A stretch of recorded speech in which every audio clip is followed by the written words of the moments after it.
مزاج شہانہ، چہرے پہ آثار غم، سینے میں درد دل، بدن پر کرتا۔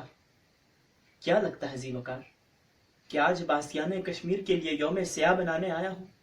نہیں جناب والا، نہیں، کیونکہ آج میرے سامنے کسی کشمیری کا لاشا نہیں بلکہ احساس کا جنازہ ہے۔ کیونکہ آج میرے الفاظ میرے بیان کا حسن نہیں بلکہ میرے دل کے ناخانوں میں کفن پوش ان دردوں کی آواز ہیں کہ جو درد 21 کروڑ پاکستانیوں کے دلوں میں قضائے الہی سے انتقال فرما چکے ہیں۔ انا للہ و انا الیہ راجعون۔ کسی بکار میں اس وادی پرخوں کا طواف کر کے آیا ہوں کہ دیکھا جو حال وہاں کا تو میرا کلیجہ منہ کو آیا۔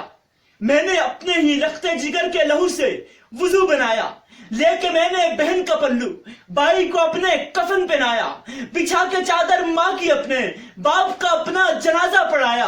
رکا وہاں تھا میں کچھ ہی دن بس کہ ہر روز یوم سیاہ بنایا۔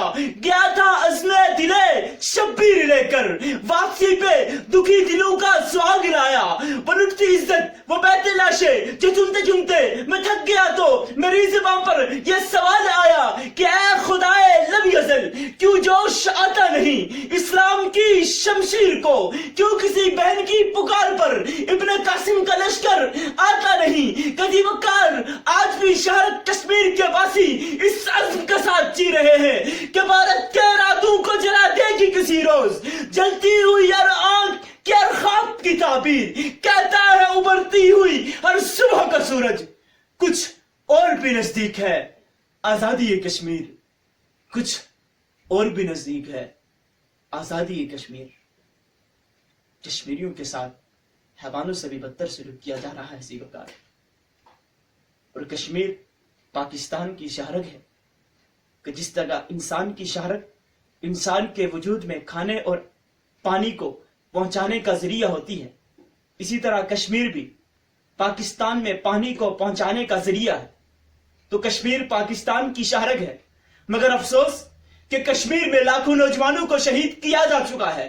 کشمیر پاکستان کی شہرگ ہے، مگر افسوس کہ کشمیر میں ہزاروں ماؤں بہنوں بیٹیوں کی عزتوں کو تار تار کیا جا چکا ہے۔ کشمیر پاکستان کی شہرگ ہے، مگر افسوس کہ کشمیر میں ایک جنازے کے لحد تک کے سفر میں سینکڑوں جنازے گرا دیے جاتے ہیں۔ کشمیر پاکستان کی شہرگ ہے، مگر افسوس کہ کشمیر میں آئے روز حریت رہنماؤں کو جھوٹے الزامات میں پھنسا کر پھانسی کے پھندے لگا دیا جاتا ہے، اور جب ایک حریت رہنما کو شہید کر دیا جاتا ہے تو دوسرا حریت رہنما اس کی جگہ پر آ کر یزید وقت کو للکارتے ہوئے یہ پیغام دیتا ہے کہ حق ہمارا آزادی، ہم لے کر رہیں گے آزادی۔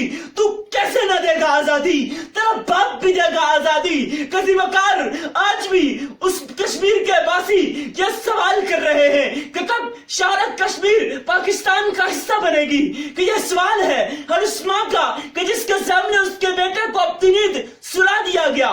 یہ سوال ہے ہر اس باپ کا کہ جس کے سامنے اس کے بیٹے کو اپنی نیند سلا دیا گیا۔ یہ سوال ہے ہر اس بھائی کا کہ جس کے سامنے اس کی بہن کی عزت کو تار تار کر دیا گیا۔ کبھی وقار کب کشمیر پاکستان کی شہرت بنے گی؟ کبھی وقار کشمیر پاکستان کی شہرت بنے گی، مگر کشمیر بھارت کی مذمت سے نہیں، بھارت کی مرمت سے آزاد ہوگا، اور پھر کشمیر بنے گا پاکستان، کشمیر بنے گا پاکستان۔